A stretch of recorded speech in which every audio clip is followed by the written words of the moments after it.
트럼프 2기 출범이 채 한 달도 남지 않으면서 일본, 중국 등 주요국들은 긴밀한 협의 채널 가동에 혈안입니다. 하지만 우리나라는 탄핵 정국으로 대응이 굼뜨기만 한 상황인데요. 이러다 트럼프 2기 행정부의 북한과 직거래, 방위비 분담금 증액 등 전방위로 직격탄을 맞지 않을까 우려가 더욱 커졌습니다. 대통령 권한대행 방미도 검토가 되고 있지만 정상외교 공백을 메울 수 있을지 불투명합니다. 오늘 이종수 해설위원과 자세한 얘기 짚어봅니다. 어서 오십시오. 안녕하십니까, 위원님. 네, 안녕하십니까?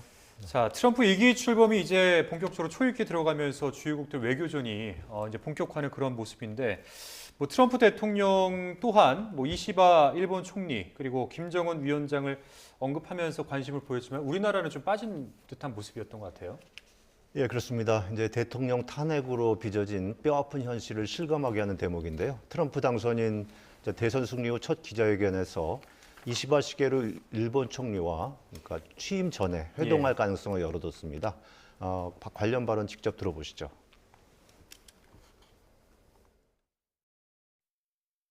Yes, I'd love to see the Prime Minister, and we will do that. I actually sent him a book and some other things. That happened before the inauguration day? It could, if they'd like to do that, I would do that, yeah. 네, 김정은 북한 국무위원장에 대해서는 내가 잘 지내온 사람이다. 이렇게 얘기하면서 이제 대선 과정에서 이어서 이제 친분을 과시하기도 했고요. 예. 또 시진핑 중국 국가주석에 대해서는 취임식에 초청했고, 그다음에 지금 보시죠. 이제 그래픽에도 나오고 있지만 참석 여부는 모르겠지만 그가 온다면 환영할 것이다. 이렇게 말을 했습니다.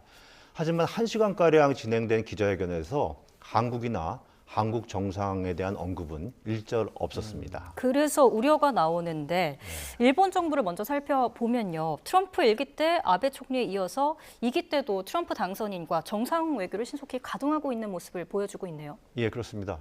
그러니까 일본 정부의 전방위 외교 노력의 성과로 보입니다. 이시바 총리가 이제 애초에 트럼프 당선인과 취임 전에 만나려고 추진을 했는데요. 예. 트럼프 당선인 측은 취임 후에나 만나자 이렇게 얘기를 했었는데 이게 입장이 바뀐 겁니다. 이렇게 된 데는 이제 사전 정지 노력이 주요했기 때문입니다.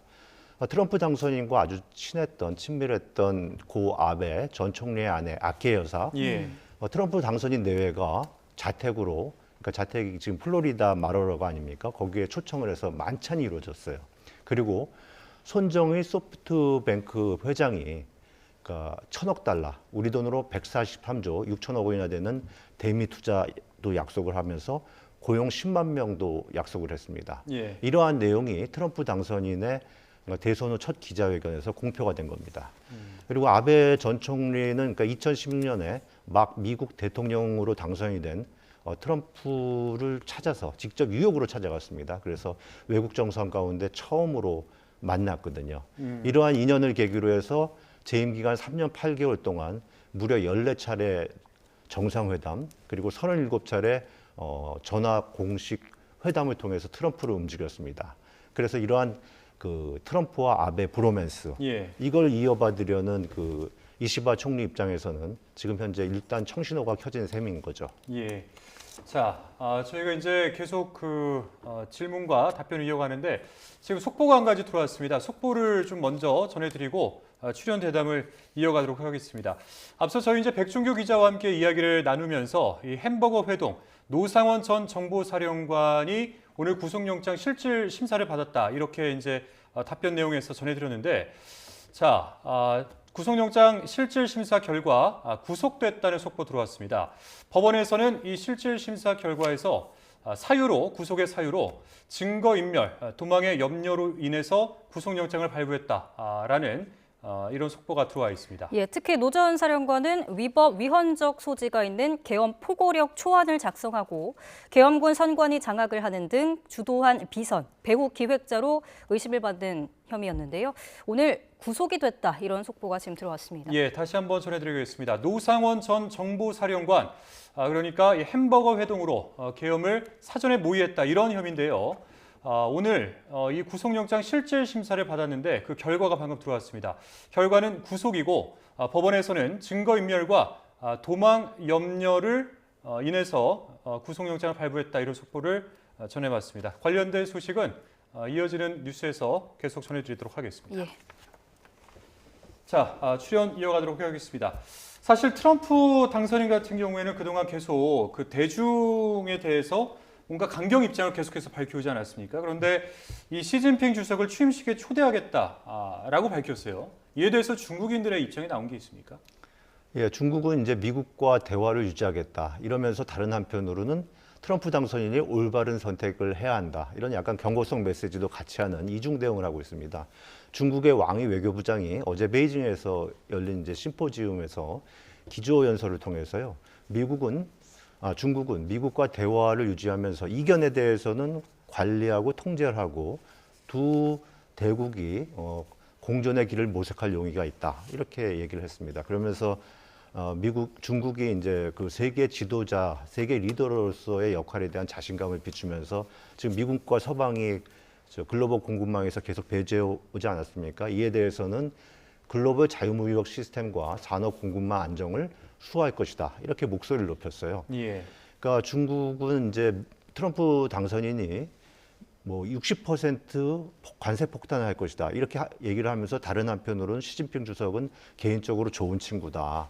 또 뭐 지금 내년 1월로 예정이 돼 있는데 금지되는 틱톡에 대해서 구제론을 지금 피면서 유화책을 펴고 있으니까요. 이에 대해서 이제 맞대응을 하면서 한편으로는 뭐랄까 신경전, 좀 간복이라는 그런 모습을 보이고 있습니다. 예, 주변국들은 지금 발빠르게 움직이고 있는데 우리는 외교 골든타임을 놓치는 게 아니냐 이런 우려도 나오는 상황입니다. 주목해야 할 이 북한 담당 특사 트럼프 당선인이 리처드 그리델 전 독일 대사를 지명했다고 합니다. 어떤 인물이고 배경이 무엇입니까? 네, 이제 북한을 담당하게 될 리그넬 그 특수 임무 대사는요. 그러니까 동맹을 좀 거칠게 압박하는 스타일이고요. 초강경 우선 미국 우선주의자로 지금 알려져 있습니다. 예. 그러니까 트럼프 일기 행정부 때요. 국가정보국의 국장 대행을 맡았고 독일 대사를 역임했는데 트럼프 당선인의 최측근 외교 책사라 볼 수 있겠습니다. 독일 대사 시절에요. 그러니까 독일의 그 방위비 분담금 증액을 위해서 독일 주둔 미군 철수를 이끌었습니다. 그러면서 그 당시에 이제 트럼프 일기 행정부에서 주한 미군 철수가 검토됐다 이런 사실을 공표를 했어요. 공개를 해갖고 파장을 일으킨 장본이기도 합니다. 이런 그 강경파인 그리넬 대사를 북한 대사로 이렇게 지명한 것은 트럼프 당선인이 북한 문제를 우선순위에 두고 있다. 그리고 북한과의 대화의 의지를 이렇게 다시 한번 드러낸 것이다. 이런 해석이 나오고 있고요. 그리넬 대사의 지명이 자칫 그 미국 직접 대화에서 한국을 패싱할 예. 그런 우려를 더 크게 하고 있는 그런 상황입니다. 그리고 트럼프 당선인은 지금 주일 대사로 대중 강경파 조지 글래스 전 포르투갈 대사를 지명을 했고요. 이에 앞서서 주중 대사로는 그 데이비드 퍼드라고 연방 상원의원을 역시 대중 강경파인데 예. 여기를 지명을 했는데 지금 주한 미 대사에 대해서는 좀 후보조차 거론이 되지 않고 있어요. 예, 그런 실정입니다. 그러니까 우리나라도 뭔가 대응을 빨리 해야 될 텐데 지금 탄핵 정국이라 그렇죠. 참 답답한 마음이 드는데 그러니까 뭔가 우리나라 정부 차원에서 이렇게 대응하고 있는 방안이 혹시 있습니까? 근데 정부는 이제 한덕수 권한대행의 방미를 내년 초에 하는 것에 대해서 검토를 하고 있습니다. 하지만 이게 대통령 권한 대행 체제에서 그러니까 다자가 아니라 양자 회담, 즉 트럼프 한덕수 권한대행 회담이 미국에서든지 한국에서든지 이루어질 수 있을까 어렵지 않겠느냐 이런 관측들이 나오고 있습니다. 실제 이제 8년 전에 탄핵 국면에서도요, 당시에 황교안 이제 권한대행이 막 취임한 트럼프 대통령과 전화 통화만 했습니다. 예. 만나지는 못했습니다. 그러니까 정상 외교의 이런 공백이 이제 큰 대미 외교에서 장애를 일으키고 있는데 앞으로도 그럴 것이라는 이제 전망이 좀 나오고 있어요. 미 그렇군요. 관계자들 관련 얘기를 일단 한번 들어보시도록 예. 하죠. 예. Whether it's about economic security or it's about, defense, deterrence against North Korea, you want to make sure that you're engaging with the Trump administration as early as possible. But like I said before, that's much more difficult given the ongoing political crisis.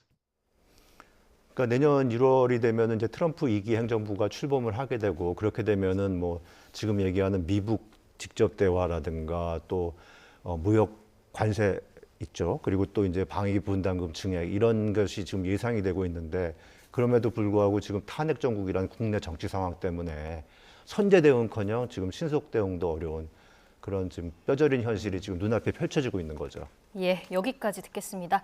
지금까지 이종수 해설위원과 이야기 나눠봤습니다. 고맙습니다. 고맙습니다.